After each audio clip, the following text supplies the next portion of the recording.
Take command, Craig Hoffman, Logan Paulson. Logan, let's talk about the offense real quick before we put the bows on the season. And this wasn't my favorite Cliff game. Terry kind of disappears for a while. Don't love that. And in part because he lines up 40 of 48 snaps on the left side where they had been moving him around quite a bit more, especially against the Eagles because Kenyon Mitchell, who gets the pick in this game very late. But the bigger thing with the offense is between the game script, the fumbles, this game plan never gets a chance to really evolve into its full bloom. So who knows what kind of counters and stuff Cliff might have had if this is a closer game late.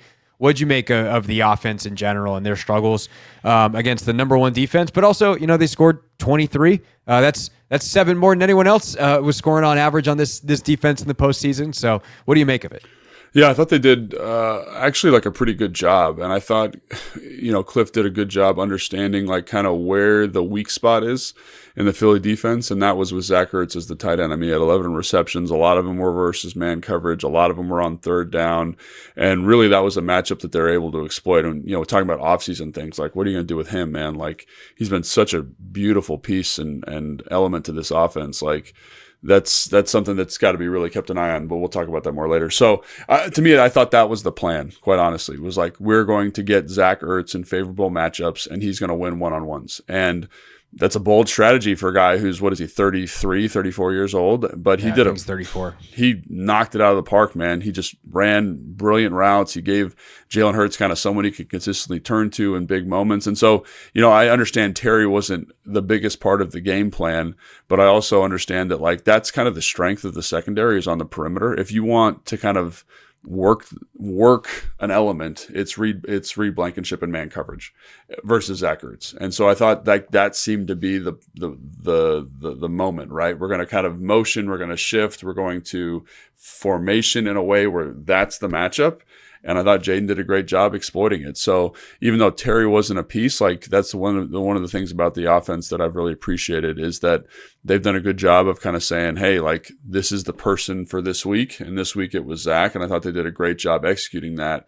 And I really think when you go back and watch, like there was a lot of attention paid to Terry, like a lot more. And it's not maybe specifically Terry, but they called certain coverage structures and did certain things that you're definitely aware of him, right? So like there was one play I remember where they're in a 4-by-1, the 4 receivers are to the right, and then Terry's by himself to the left. So usually in a Vic Fangio defense, the safety that's to the single receiver side, he lines up there to the single receiver side, but he's going to match to the 4 receiver side. Like he'll work across formation, essentially assuring a one-on-one on Terry.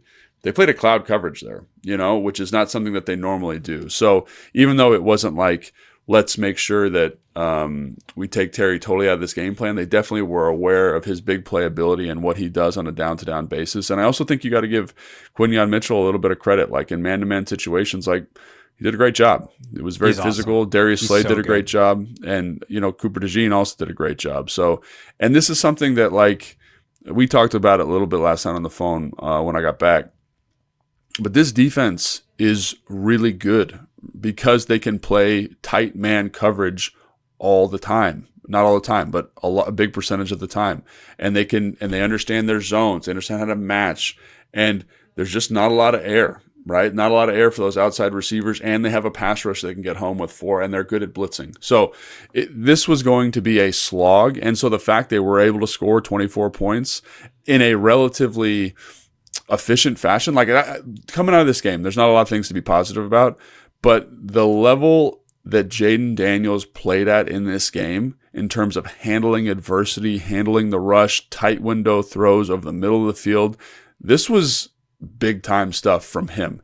And I really wish that again, they would have been a little bit more fastidious with the football, because I think as the game would have worn on, I think the Philadelphia defense would have fatigued to a point where some of those explosive plays down the field become a little bit more viable. And they're not in these like deep cover 2 looks and deep quarters looks, like where you can't get anything going down the field. And so that's one of the disappointing things for me about this game, because I felt like Cliff came out ready to rock and roll. I felt like Jayden came out ready to rock and roll, and I felt like they had a good game plan early. I love some of the early whams and whams specifically that they ran on Jalen Carter and leading the 6-yard gain, which is something that you never thought you'd see versus Philadelphia. So there was a lot of elements that I really appreciated, but I do agree that like they never got to actualize kind of their downfield stuff because of game flow, really. Like that was the one thing we talked about is like, can you get to a point where you're leading a game, you force Vic Fangio to be more aggressive, you force Jalen Hurts to be more aggressive, and we just never got that. And this is the result, part of the result. Yeah, Jayden proved that he can go win a game 5 yards at a time again, which is crazy. That's so challenging to do, man. It's so challenging to do. The problem is the team can't, not against the Eagles, because the reason that you want to do that as a defense is because it creates more opportunities for the offense to mess up. Penalties or turnovers. And that's exactly what happened. Like, you can say, oh, that first drive is amazing. Well, one, you don't get a touchdown out of it. And two, when you go to try to repeat it on the next drive, like, Diami fumbles.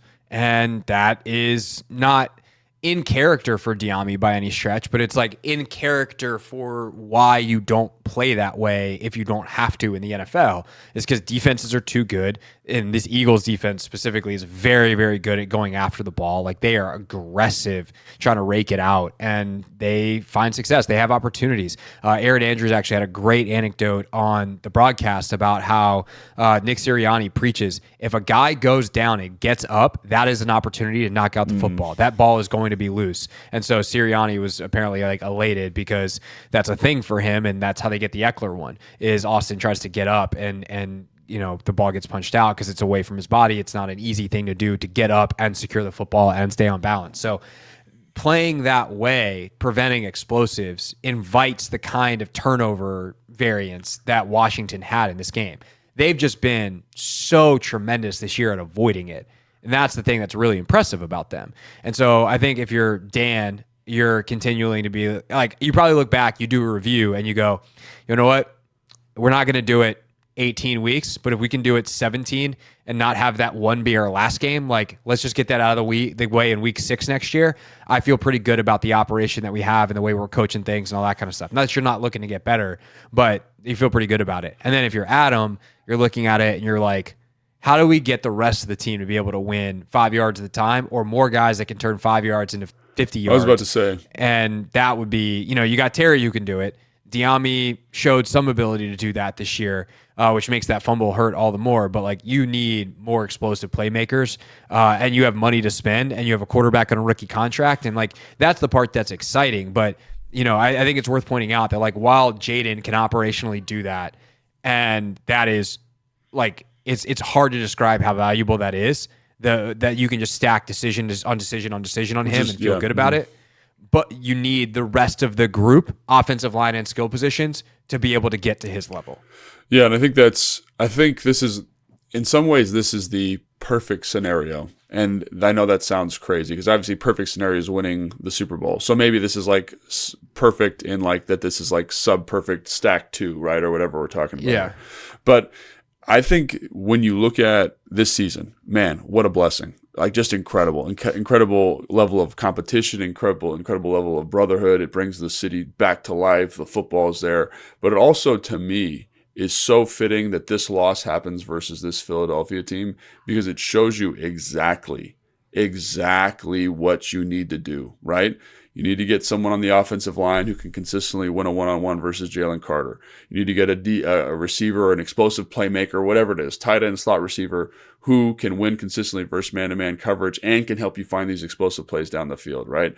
Defensively, you look and you say, hey, how do we account for this offensive line of Philadelphia? How do we find a DB that can consistently match? And Marshawn Lattimore might be this guy. I'm not saying that that's not the case, but, you know, because he's only played 3 games this year, so how healthy or whatever.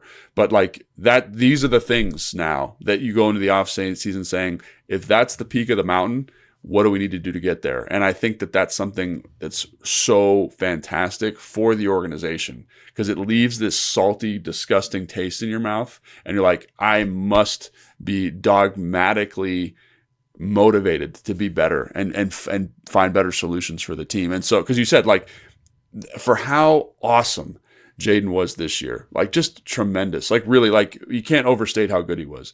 It's just statistically, mathematically, from a football analytics perspective, going on 15-play drives in the NFL is a very low probability. And we did that how many times this year? We did it a bunch. And so how do you deleverage those moments? How do you deleverage the one-score games? And so I do think that this is in some ways, this is good. This is good for them to see, because it's like, hey, this is how the team has to grow. Yeah, for sure. So we'll start tackling that stuff later in the week with some of Logan Senior Bowl coverage, and obviously we'll continue to get to it the rest of the offseason, because that's what the offseason is about, is who's available, what options exist, and I'm sure Adam Peters and his staff is already hard at work on that. But for now, let's put a bow on this magical season one last time.